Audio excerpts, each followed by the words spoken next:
Halo adik-adik, apa kabar? Masih bertemu dengan channel kakak Dewi Purba.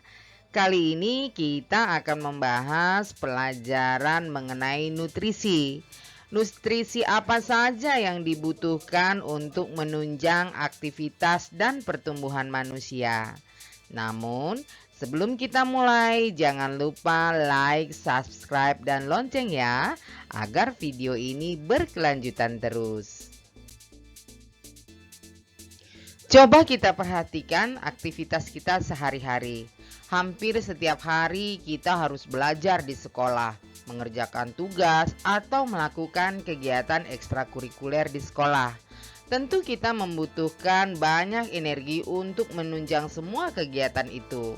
Pada masa-masa pertumbuhan ini, kita membutuhkan asupan nutrisi yang mungkin untuk menunjang pertumbuhan kita.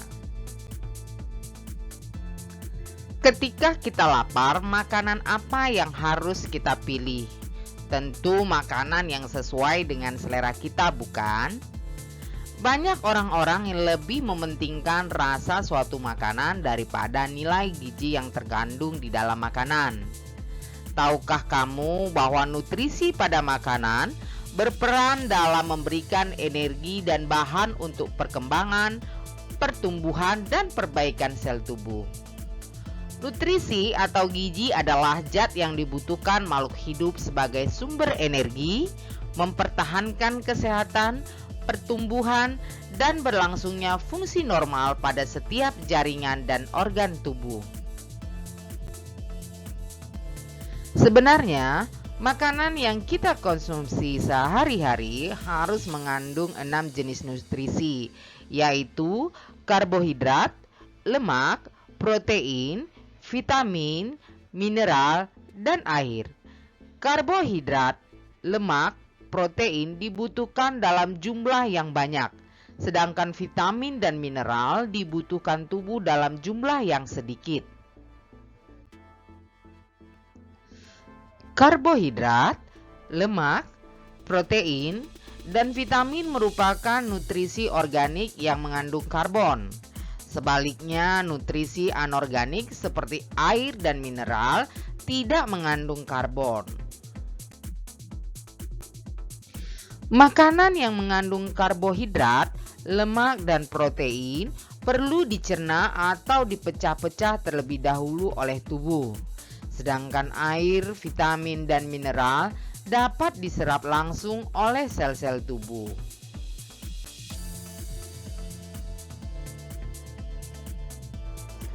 Karbohidrat adalah senyawa kompleks yang mengandung gula terpenting bagi tubuh karena akan diolah sebagai sumber energi. Karbohidrat merupakan sejenis makronutrien yang banyak ditemukan pada makanan dan minuman. Sebagian besar karbohidrat terkandung dalam makanan nabati yang alami seperti biji-bijian. Sumber karbohidrat yang alami adalah seperti buah-buahan, sayuran, susu, kacang-kacangan, dan biji-bijian. Setiap molekul karbohidrat terbuat dari karbon, hidrogen, dan oksigen. Karbohidrat adalah sumber utama energi bagi tubuh. 1 gram karbohidrat menghasilkan 4,1 kilokalori. Pada karbohidrat terdiri dari 3 jenis, yaitu 1 gula, 2 pati, 3 serat. Contoh makanan yang mengandung gula antara lain buah-buahan, madu, dan susu. Pati ditemukan dalam umbi-umbian seperti kentang dan makanan yang terbuat dari biji-bijian. Serat seperti selulosa ditemukan di dinding sel tumbuhan. Makanan seperti roti gandum atau sereal, kacang-kacangan, sayuran, dan buah-buahan merupakan sumber serat yang baik. Serat tidak dapat dicerna oleh saluran pencernaan makanan manusia, sehingga dikeluarkan sebagai feses. Dengan demikian, serat bukan merupakan sumber energi bagi tubuh manusia. Hati-hati dengan diabetes. Menurut WHO, 246 juta orang di dunia mengidap diabetes. Jumlah ini menunjukkan hampir 6% dari populasi orang dewasa di dunia. Karena jumlahnya yang besar ini, maka diabetes disebut dengan the silent epidemic. Penyebab utama peningkatan kejadian diabetes adalah gaya hidup yang tidak sehat. Untuk itu, olahraga teratur dan pengaturan pola makan dapat mengurangi atau menunda timbulnya diabetes lebih dari 50%. Untuk mengetahui kadar gula darah dalam tubuh, kita dapat menggunakan alat pengukur kadar gula dalam darah. Kadar gula dalam darah normal berkisar antara 60 sampai 100 mg per desiliter saat dalam kondisi tidak makan. Jika setelah makan, kadar maksimal kurang dari 140 mg per desiliter.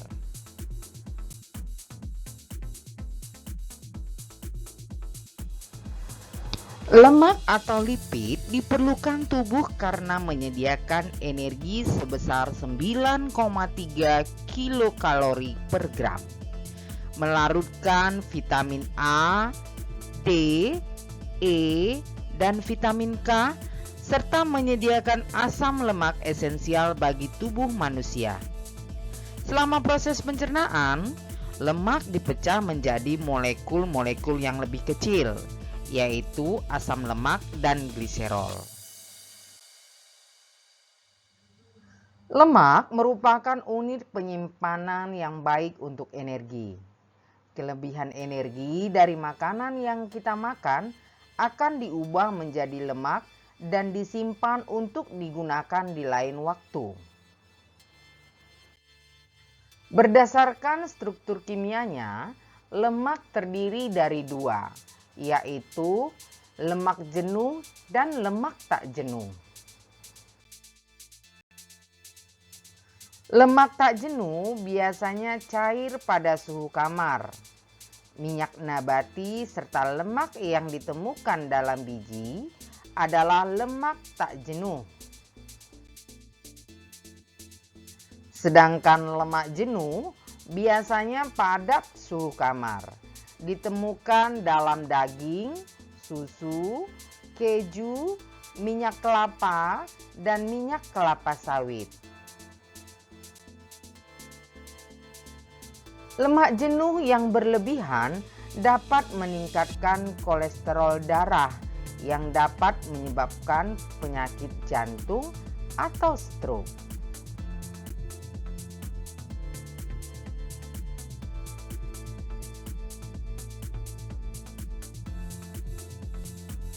Protein dibutuhkan sebagai penghasil energi untuk pertumbuhan dan mengganti sel-sel tubuh yang rusak, pembuat enzim dan hormon, dan pembentuk antibodi, yaitu sistem kekebalan tubuh pada manusia. Protein merupakan molekul besar yang terdiri atas sejumlah asam amino. Asam amino terdiri atas karbon, hidrogen, oksigen, nitrogen, dan kadang-kadang belerang. Protein yang sering kita makan dapat berasal dari hewan atau yang disebut dengan protein hewani dan dari tumbuhan atau yang disebut dengan protein nabati. Contoh bahan makanan yang mengandung protein nabati adalah kacang kedelai, kacang hijau, dan kacang-kacang lainnya. Kacang kedelai sebagai bahan baku tempe dan tahu merupakan salah satu sumber protein yang baik. Sedangkan bahan makanan yang mengandung protein hewani antara lain adalah daging, ikan, telur, susu, dan keju.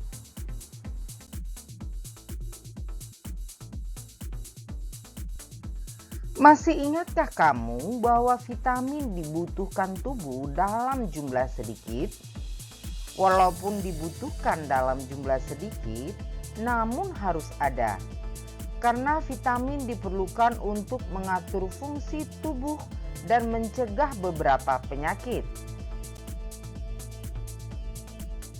Vitamin adalah nutrisi tambahan yang diperlukan bagi tubuh untuk bisa menunjang kinerja tubuh.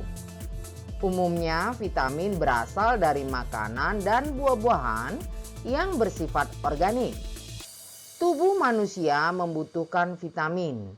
Hal ini dikarenakan tubuh manusia mungkin saja kurang dalam produksi vitamin yang dibutuhkan tersebut.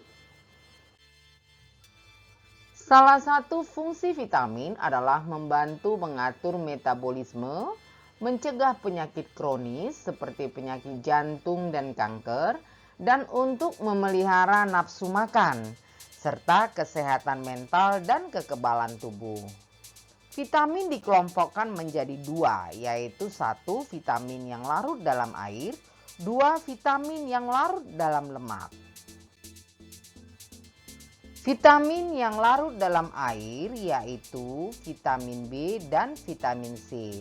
Dan vitamin yang larut dalam lemak yaitu vitamin A, vitamin D, vitamin E, dan vitamin K. Khusus vitamin D dapat terbentuk ketika kulit terkena sinar matahari karena di dalam tubuh ada provitamin D. Mari kita perhatikan pada tabel ini manfaat dari vitamin beserta sumber-sumbernya.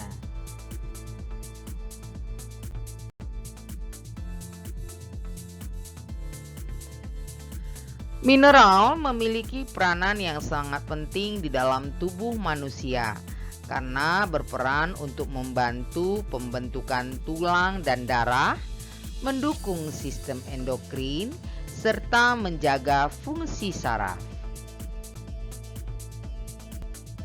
Tahukah kamu bahwa tubuh kita memerlukan sekitar 14 jenis mineral? Di antaranya adalah kalsium, fosfor, kalium, natrium, besi, iodium, dan seng. Mineral merupakan nutrisi yang sedikit mengandung atom karbon. Satu jenis makanan yang kita konsumsi ternyata dapat mengandung lebih dari satu jenis zat gizi. Salah satu fungsi mineral adalah 1. Dalam proses pembangunan sel. 2. Membantu reaksi kimia tubuh. 3. Mengangkut oksigen ke seluruh tubuh. Dan 4. Pembentukan dan pemeliharaan tulang. Mari kita perhatikan tabel ini. Di sini ditulis berbagai mineral yang dibutuhkan oleh tubuh serta sumber dan kegunaan mineralnya. Setiap manusia membutuhkan asupan air yang cukup untuk bisa tetap bertahan hidup. Saat kita kekurangan asupan air atau dehidrasi, beberapa fungsi tubuh kita akan menurun. Begitu pula saat tubuh kita menerima asupan air terlalu banyak dibandingkan jumlah yang dibutuhkan. Ini mengapa asupan air yang benar-benar cukup sangat penting untuk tubuh. Apakah kamu pernah olahraga pada siang hari yang panas? Apa yang kamu rasakan? Kamu mungkin merasa haus. Selanjutnya, kamu akan mencari air minum. Air penting bagi tubuh kita untuk menjaga kelangsungan hidup. Kita mungkin dapat menahan lapar, tetapi kita tidak dapat menahan haus. Mengapa demikian? Karena sel-sel tubuh kita membutuhkan air untuk beraktivitas. Di samping itu, nutrisi yang masuk ke tubuh kita tidak dapat digunakan oleh sel-sel tubuh bila tidak terlarut dalam air. Sekitar 60-80% sel tubuh makhluk hidup terdiri atas air. Tubuh dapat kehilangan air ketika bernapas, berkeringat, buang air besar, maupun air kecil. Kehilangan air tersebut harus segera diganti dengan minum air sebanyak 2 liter atau 8 gelas sehari. Namun, minum air bukan satu-satunya cara untuk memasok sel-sel dengan air. Karena tanpa kita sadari, makanan yang kita makan mengandung banyak air. Contoh, apel mengandung 80% air dan daging mengandung 66% air. Fungsi air bagi tubuh manusia yaitu: 1. Sebagai pembentuk sel dan cairan tubuh. Yang kedua, sebagai pengatur suhu tubuh. Yang ketiga, sebagai pelarut zat-zat gizi yang lain.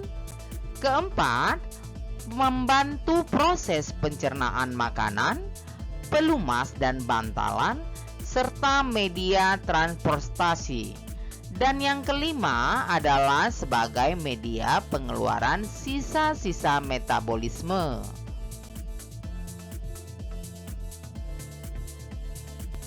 Nah, adik-adik, demikianlah penjelasan singkat mengenai nutrisi. Jangan lupa like, comment, subscribe, dan tekan tanda loncengnya ya, agar video ini dapat berkelanjutan terus. Sampai jumpa di video selanjutnya. Terima kasih.